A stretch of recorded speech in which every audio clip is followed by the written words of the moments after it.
Listo, muchachos. Entonces, bueno, recordemos que la entrega del taller número 4, el taller dedicado a MOSFET, es el 30, julio 30. Entonces, espero pues que hayan llegado con varias dudas, varias preguntas para responder. Entonces, bueno, muchachos, los escucho.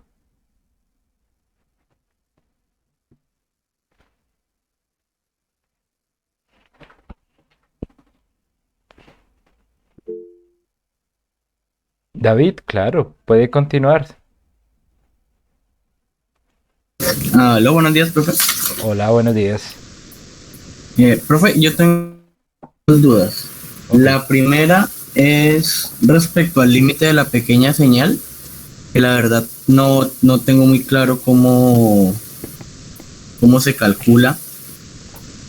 Y pues la otra es con respecto a la impedancia de salida del drenador común, que la estoy calculando y no, o sea, no sé si es que la estoy calculando mal o qué, pero me dan valores diferentes en el simulador y pues en el cálculo a mano. Bueno, verifiquemos. Listo. Entonces, primero vamos a mirar lo de... eh, disculpe, me decía... ¿cómo es? El límite de pequeña señal, profe. Sí, sí, sí. Qué pena. Es que me puse a pensar en lo segundo y fue como... Bueno, se me fue lo primero. Listo. Entonces, bueno. En cuanto a lo que respecta a pues, límite de pequeña señal. A mí me gusta tener en cuenta las definiciones que se dan en el libro de Jaeger. Voy a compartir aquí pantalla para que lo vean. Eh, un segundo.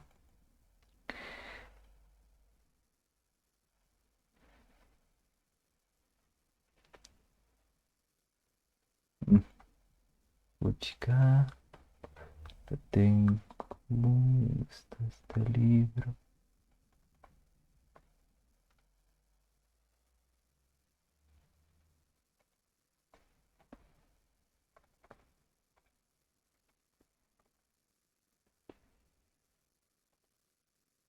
Bueno,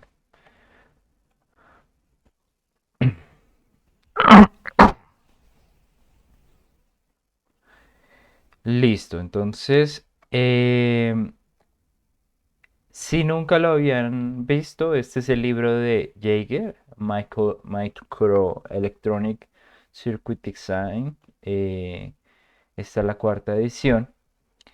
Eh, es un libro que va un poco más avanzado de lo que respecta al Cedra. Es un poco más robusto lo que explica y digamos que no es para o sea, no está diseñado para como un lector primerizo, sino ya va más enfocado hacia lectores que quieren responder unas preguntas como más avanzadas. Por eso es que la base es el Cedra, pero siempre se recomienda pues si se necesita algo adicional. Y en eso adicional pues está lo que respecta al límite de pequeña señal.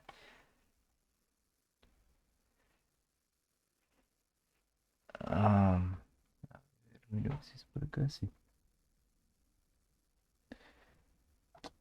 Es que no encontré, yo tenía una versión con marcadores que pues ya lo llevaban a uno directamente, pero no sé qué se hizo, no sé qué.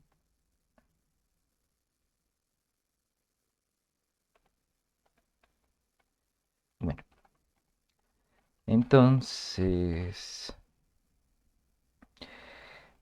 bueno, este es para BJT.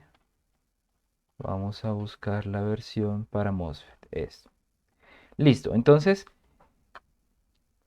el amplificador MOSFET, nosotros, como yo les decía, tenemos que tener en cuenta que cuando nosotros imponíamos un BGS, un punto de polarización, y luego le adicionábamos un valor, una pequeña señal, realmente lo que íbamos a tener es una superposición, obviamente la suma entre la pequeña señal y y el voltaje de polarización. Ahora, aquí en este libro lo que se busca es definir, bueno, qué tan alto, o sea, qué tan diferente tienen que, o bueno, cuál es la relación que debe tener uno con respecto al otro, el BGS en pequeña señal y el BGS en DC, para que el BGS se siga considerando en pequeña señal. Entonces, eh, bueno, aquí lo que es lo que yo ya les he explicado, que las, como el incluir una señal en AC, lo que hace es que se modifique este punto de polarización, suba y baje, por decirlo así, y cambie. ¿M? Entonces, pues, vamos a llegar acá. Ah, joder, madre, espérame. Eh, Circuit Analysis.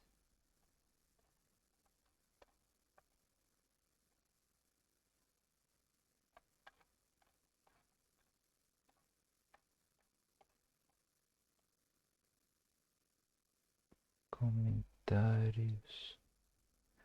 Ah, ok. Ah, ya. Aquí está. Ah, esto es para transistores bipolares.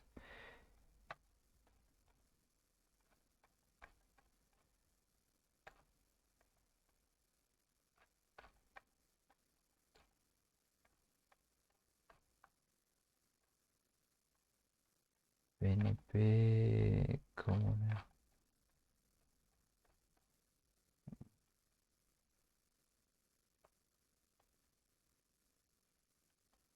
Un segundo, muchachos, qué pena. Aquí estás. Bueno, si quieren revisar, están los métodos para diseñar en pequeña señal. Pero bueno, el caso es que lleguemos. Ah, sí tenía un comentario. Sí, es esta la versión. Bueno, el caso. Entonces, como les decía, siendo que siempre tenemos que tener una superposición, eh, pero igualmente estar dentro de la región de saturación, pues lo que se busca es que la señal en AC sea mucho más pequeña que la en DC. Entonces, pues aquí lo que se define es decir, bueno, matemáticamente, a través de las fórmulas que ya hemos visto, ¿qué uno definiría como mucho más pequeño? O sea, como que, siendo que la ecuación es esta,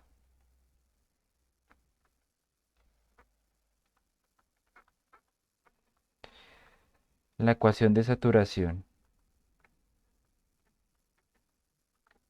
ya van a ver por qué le dejo unos espacios. Siendo que esta es la ecuación de saturación normal y que nosotros metemos como una C,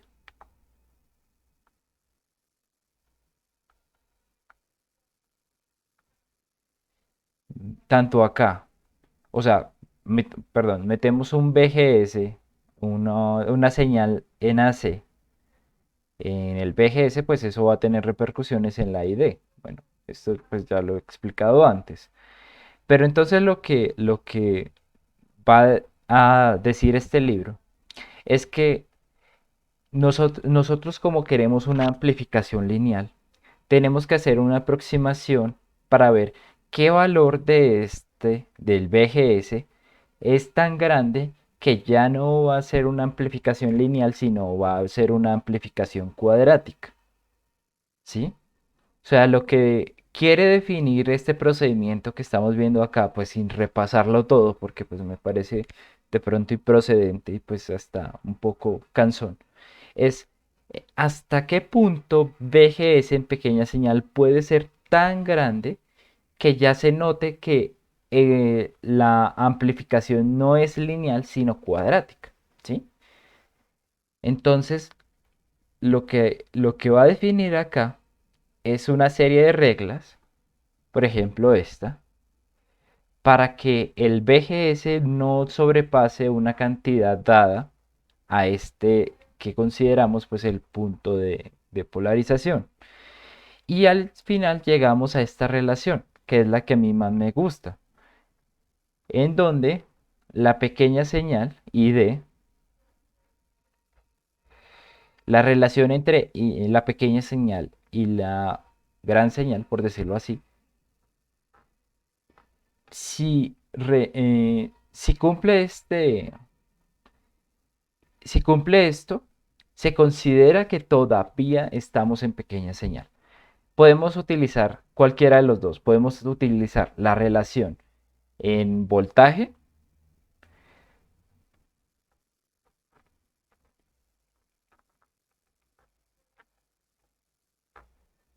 la cual es totalmente válida.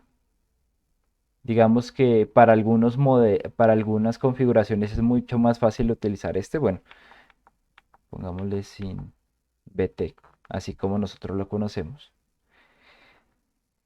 Esta puede ser muy sencilla, el cambio en BGS, en pequeña señal, o pues en otras configuraciones, tal vez la de source común es la más sencilla para aplicar esta. No podemos sobrepasar este límite. Ambos límites son iguales, ambos salen de lo mismo, entonces pues no se preocupen, es realmente usar el que más les sirva. Pero bueno, dadas estas dos condiciones, hay que definir pues cómo son, o sea, esta restricción a qué equivale. Me haré explicar aquí, pues puede ser como una línea de tiempo o algo así. Bueno, de tiempo no, pues de magnitud tal vez, como para que se entienda mejor este concepto.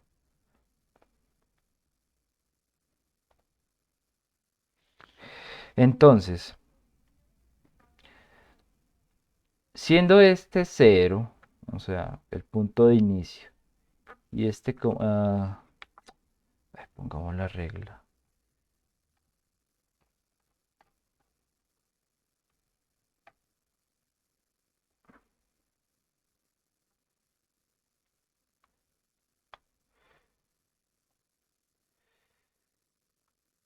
El punto de inicio y bueno, si, digamos que creciendo como en amplitud del voltaje de entrada, debemos considerarlo así, o sea, debemos considerar más o menos eh,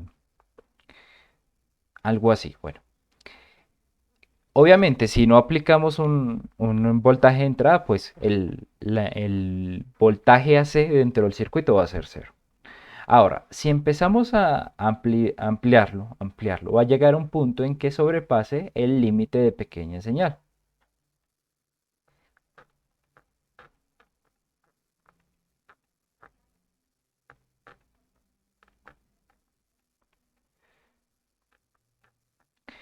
¿Cuál es ese límite de pequeña señal? El que está definido aquí en el libro, ¿sí?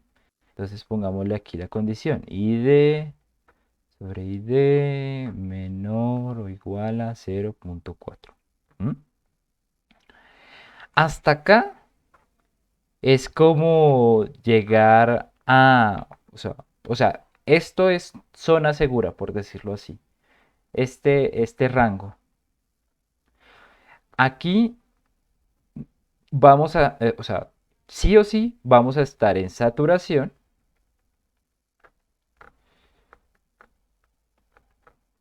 ¿sí? Y vamos a tener una linealidad en la salida.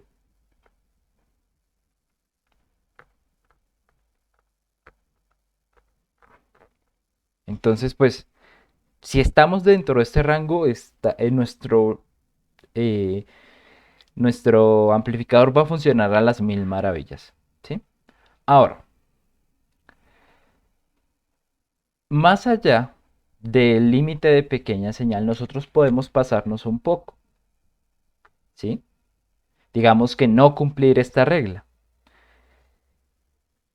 Y va a haber un espacio de amplitud en el que nosotros pasemos el límite de pequeña señal, pero no salgamos de saturación. Este podríamos llamarlo límite de amplificador.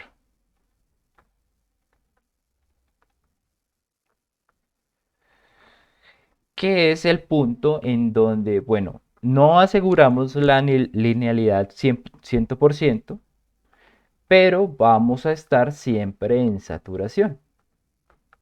¿Mm? Es el punto, pues, definido por las ecuaciones que ya hemos visto. Y D en superposición mayor que cero y B de S mayor o igual a BGS de superposición menos BT. Este punto cumple todavía las normas para estar en saturación. Puede que la salida se vea un poco más grande, más estirada uno del otro, pero igual estamos en saturación. Ahora, más allá de este punto es el que uno no se puede pasar. ¿Por qué? Porque ya más allá de esto lo que vamos a tener es una salida de la región de saturación. Vamos a entrar a región de corte, si bien sea región de corte, o a región de triodo. Y ya ahí muere todo. ¿Sí? Es decir, eh, véanlo de esta manera. Si uno está en la universidad y no pierde ninguna materia, es el punto óptimo, perfecto. ¿Sí? No hay ningún lío. Ahora, si uno pierde una materia que es posible de pronto, pues, no sé, por algún X o Y motivo, igualmente no vamos a estar, o sea, no vamos a estar, o bueno, o sea, es algo malo, pero pues hasta cierto punto es manejable, ¿sí? Si yo no vuelvo a perder materias, tal cosa, bueno, listo, no hay lío. Acá es cuando pues ya todo se ha perdido, ya cuando, eh, bueno, implica la salida de la universidad, ¿sí? Entonces, pues, si queremos cumplir todas las normas, debemos estar dentro de este límite. Pero si no, si necesitamos una aplicación, o bueno, para nuestra aplicación necesitamos algo más grande, podemos estar en esta zona sin traspasar el límite del amplificador. ¿Sí? ¿Está claro?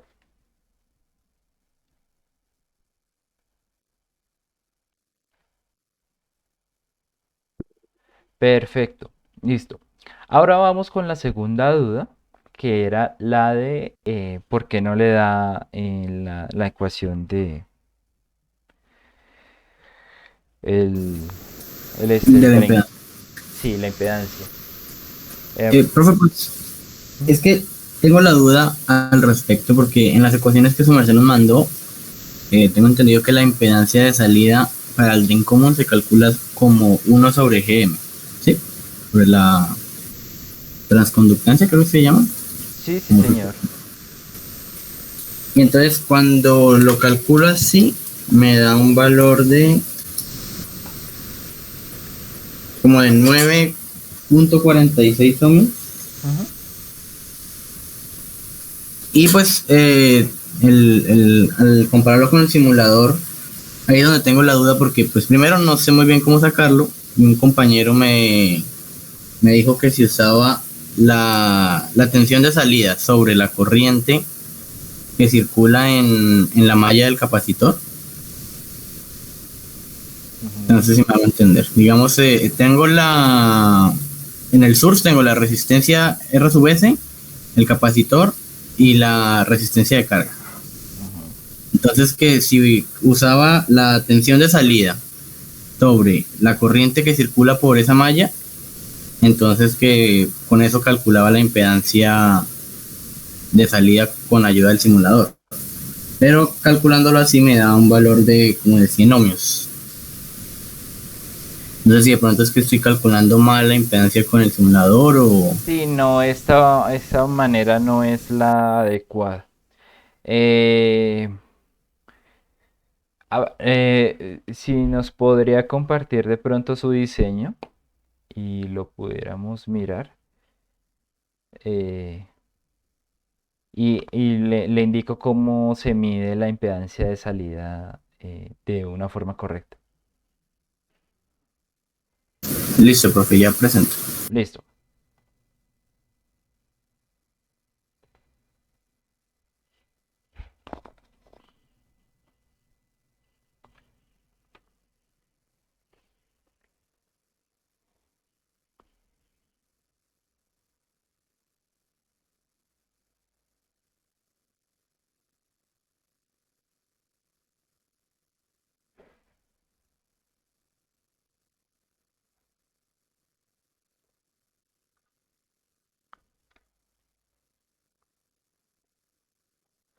Ok.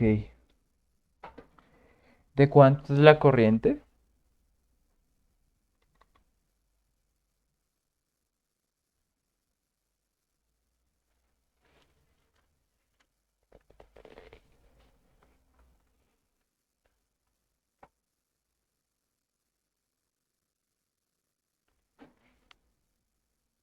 Ah,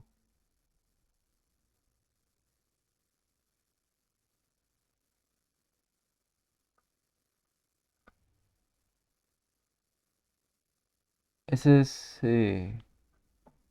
B out. No, no, la corriente de drain, la en DC.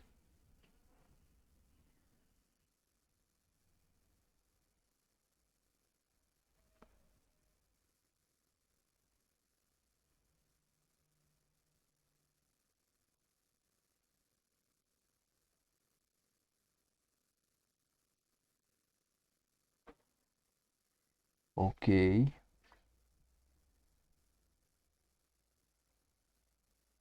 Bueno, y RS, pues es la misma. Entonces son 45,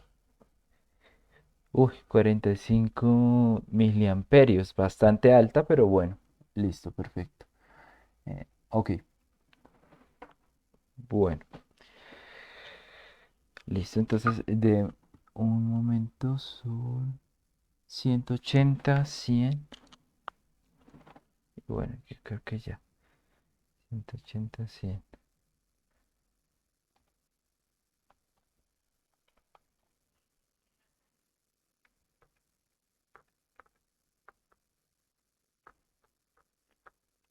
listo. Entonces voy a explicar ahí la forma y luego pues el compañero nos ayuda implementándola en el simulador. Entonces, un momento, voy a compartir mi pantalla y ya, listo.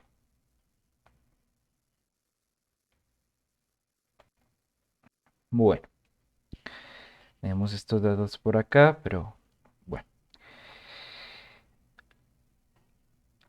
¿Cómo se mide la impedancia de salida y bueno, también la impedancia de entrada eh, de un circuito? Entonces, lo que hay que hacer es, por ejemplo, en este caso, que es un drain común.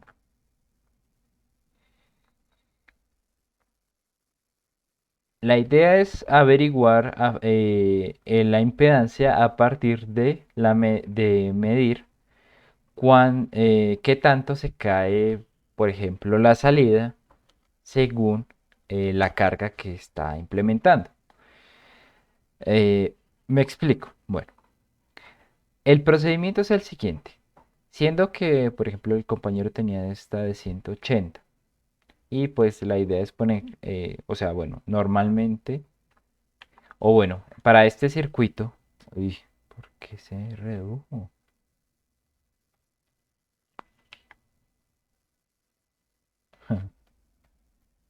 No.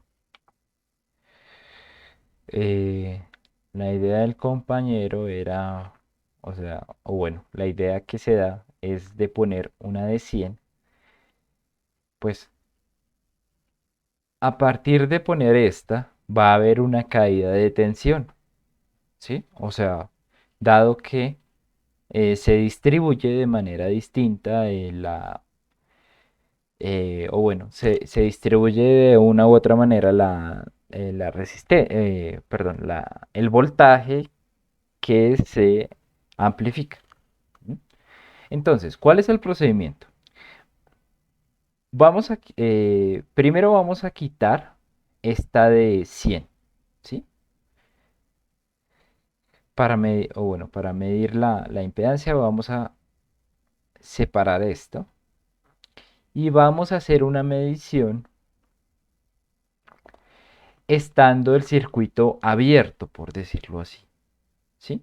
O bueno, si lo quieren ver de otra manera, vamos a poner eh, en circuito abierto o con una resistencia muy muy alta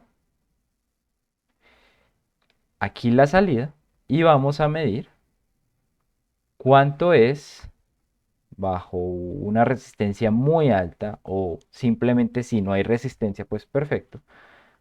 Vamos a medir cuánto es el valor de, de esto, ¿sí?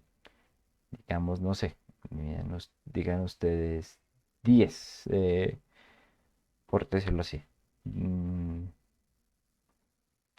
o bueno, 100 milivoltios. ¿Listo? Ahora, segundo paso. Bueno, la primera es medirla con una impedancia muy grande, de tal manera que eh, la impedancia de salida poco juegue, o sea, poco voltaje recaiga en la impedancia de salida y casi todo recaiga en la resistencia de carga. Ahora, luego, teniendo la referencia de cuánto es que nosotros tenemos en total de voltaje, vamos a empezar a modificar esta resistencia de tal manera que el voltaje de salida se reduzca a la mitad. Digamos, en dado caso, si la fórmula, las ecuaciones nos daban un valor cercano a 8, digamos, pongámosle un valor de 10 por redondear. Y si bajo un valor de 10 ohmios el voltaje de salida se reduce a la mitad, es porque el voltaje que estamos amplificando va a estar eh, perfectamente distribuido entre la impedancia de salida del amplificador y y la resistencia de carga. Digamos que con este esquema no se ve tanto, pero pues si ponemos el esquema el esquema aproximado lo podemos ver como mejor.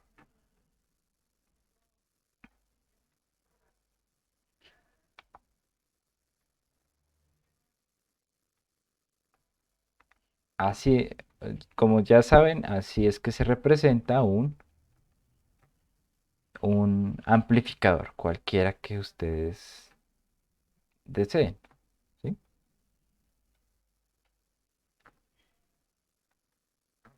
Ahora, ¿qué hicimos en la primera? En la primera lo que hicimos fue ponerle una impedancia muy, muy grande, de tal manera que todo el voltaje que se amplificara acá recayera en la resistencia de carga y no la impedancia de salida. Sabemos que esta es pequeña, entonces al ponerle una resistencia muy grande, prácticamente todo este voltaje va a recaer en esta resistencia. Ahora entonces vamos a estar sabiendo con cuánto voltaje contamos. Por eso es que es bueno tener este dato. Ahora, al ponerle una resistencia muy pequeña, comparable con la impedancia de salida, lo que vamos a hacer es hacer un divisor de tensión. De tal manera que de este voltaje la mitad se vaya a la impedancia de salida y la mitad a la resistencia de carga. Y así lo que vamos a lograr es que al verificar que el voltaje se va a la mitad,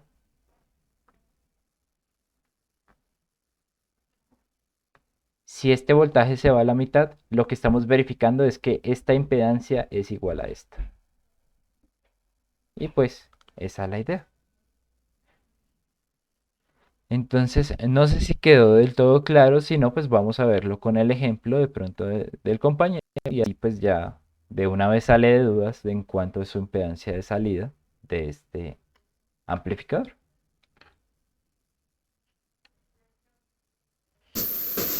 No, listo, profe. Entonces, comparto.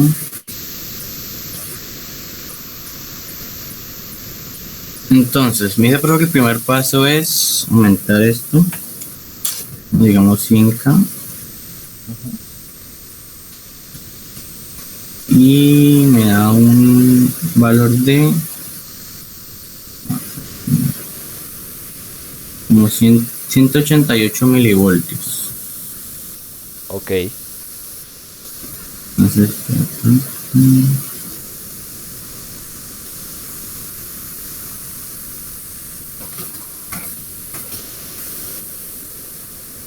listo. y entonces ahora, aquí es pura prueba y error, ¿no? ¿No yo? Sí, básicamente, aunque pues bueno, para eso uno se apoya Sí, en los cálculos que uno hace antes para saber más o menos de qué magnitudes. en teoría, según el cálculo de 1/GM sería 9,46 ohms.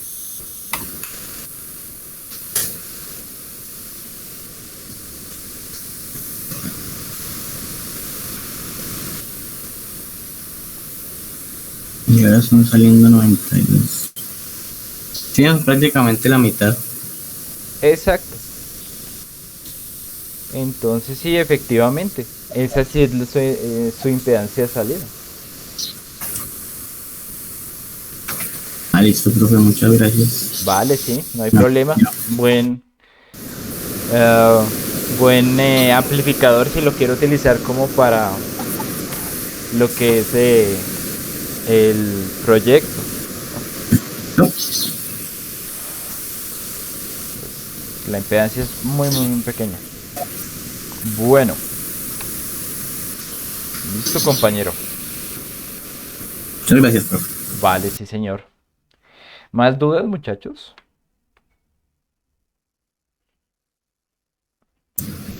Profe, yo le voy a preguntar sobre la recta de carga C, como a qué parte se refiere bien y cómo en qué consiste. No entendí muy bien eso. Mm, ok, o sea, bueno, me está preguntando por Bueno, hay un punto en donde se exige que dibujen la línea de carga C. Bueno,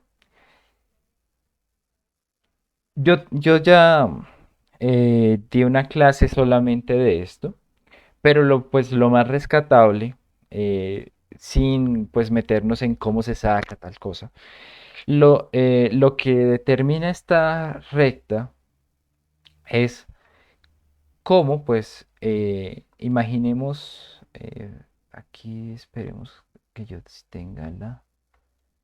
tengo un esquema para no tener que volverlo a dibujar. Creo que sí.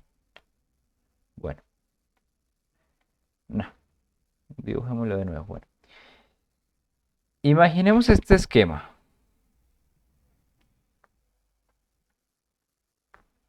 Qué pena lo torcido. Pero bueno, tenemos BDS contra ID. Profe, ¿está compartiendo pantalla? No, señor. Creo que no. Pero esa parte, pues no sé, la duda era como que si para lo que funcionaba era simplemente para cuidar de que cuando se hiciera la entrada C no se fuera a salir de Ah, pues ok. del intervalo, que no se vaya ni a la zona trigo ni a la zona. Es solo eso, ¿cierto? O Sí, esa es la función. Y bueno, también sirve para determinar qué tanto puede, qué tanta influencia tiene la C en el cambio de mi punto de polarización. Si esta línea es muy pendiente, o sea, tiene una pendiente muy pronunciada, lo que va a decir es que no voy a poder ingresar eh, como entradas muy grandes porque lo que va a pasar es que me va a representar en cambios muy agresivos, o sea, por decirlo así. Si esta línea, entre más pendiente sea esta línea, más va a ser que nuestros dos puntos, o sea, estos puntos que vemos aquí rojos, morados, se vayan hacia los extremos de las zonas que nosotros no queremos. Pero, por ejemplo, si nuestra línea de carga es más como, tiene una pendiente menos pronunciada, lo que va a significar es que este amplificador va a funcionar con eh, va a funcionar eh, como evitando que la señal salga de su límite de pequeña señal. ¿Por qué digo esto? Bueno, porque entre más juntas estén estas curvas que se forman acá, pues va a haber una degradación menor de la señal de salida. Entonces, pues, si eh, lo que también es la línea, la recta de carga C, es un indicador de qué tanto va a degradar mi señal, el, el amplificador que estoy usando, al meterle yo eh, voltajes de NAC muy grandes o voltajes de entrada muy grandes, cómo va a responder la salida, ¿sí? Es como un indicador. Esas son para las dos cosas que sirve la recta de carga, para verificar límites, verificar el límite de la señal AC y para verificar pues qué tanto se va a degenerar mi señal, ¿vale? listo, profe, muchas gracias. Ah, listo. Sí, pensé que me estaba preguntando por desde el comienzo y como, bueno, toca volver a explicar, Ah, pero no, listo. profe, no, no se preocupe. Solamente era como el significado ya final Listo. de eso. Vale. Bueno, muchachos, ¿más preguntas? Sí, David. Profe, otra preguntita, pues ya que estamos, entiendo que para la impedancia de entrada sería el mismo procedimiento, ¿no? Agregarle una resistencia a la señal de tal manera que la resistencia, perdón, que de tal manera que la tensión BX que aparezca en la impedancia de entrada sea la mitad de la señal. Exactamente, exactamente. Pongámoslo de una vez acá. Ah,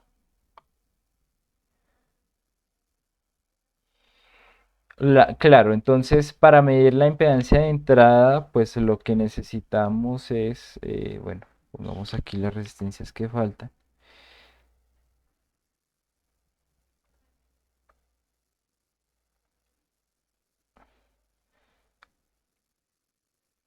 digamos aquí tenemos la impedancia del generador.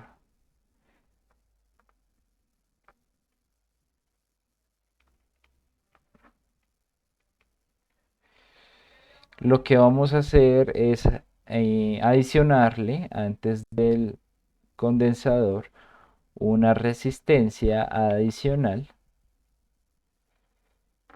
para verificar, pues, para verificar cómo esta señal de entrada se corta a la mitad. ¿Por qué? Porque pues lo que vamos a estar haciendo es básicamente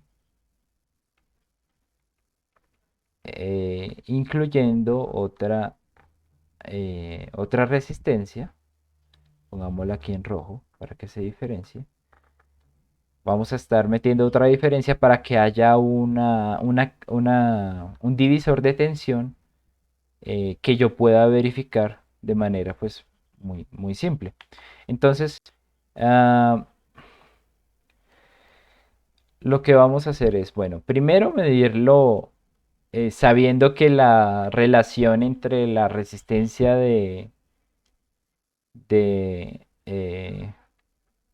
del generador es mucho, mucho más pequeña que la impedancia de entrada.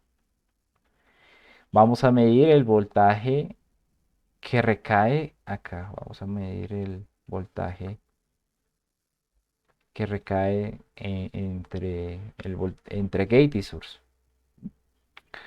Y pues el segundo paso sería probar que cuando nosotros le ponemos una impedancia cercana a la impedancia, o bueno, una resistencia, eh, llamémosla resistencia P, resistencia de prueba. Una resistencia de prueba cercana a la impedancia de salida, de tal manera que sí, el voltaje se corte a la mitad. Entonces, pues ya vamos a saber cuánto es la impedancia de entrada porque nuestra señal se ha cortado a la mitad, ¿sí? La de salida o también la de VGS. Ambas son válidas. Ya no se transmite toda la señal a BX, sino pues se transmite la mitad, entonces efectivamente se amplifica solamente la mitad.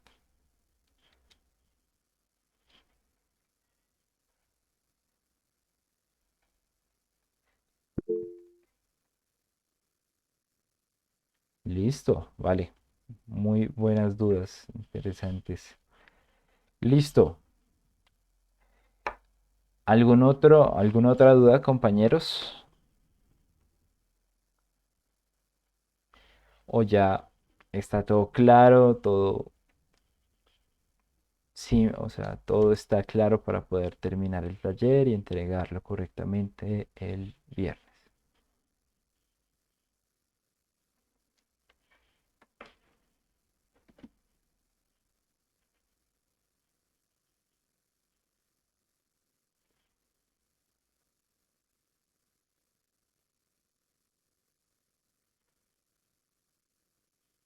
Bueno, entiendo que no hay más preguntas, pero bueno, como le decía al compañero, muy interesante, sobre todo la pregunta del límite de pequeña señal, porque pues algunos no tienen claro esto. Am, Pueden verificarlo en el libro de Jacob. Espero pues que hayan tomado por ejemplo, bueno, en esta versión es la página 818. Y pues la de BJT también está ahí. La de BJT es más restrictiva aún, lo cual pues, nos va a decir que el MOSFET permite amplificar señales más grandes que el BJT. Es como una de las diferencias que hay. Pero bueno, de resto muchachos, no sé si tienen, si no hay más dudas, pues bueno, ya saben.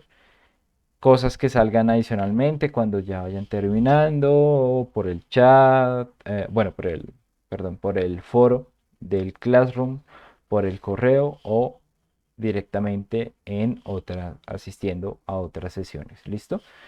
Entonces, nada, muchachos, eso sería todo por este horario. Muchísimas gracias por su atención y pues nos veríamos en una semana.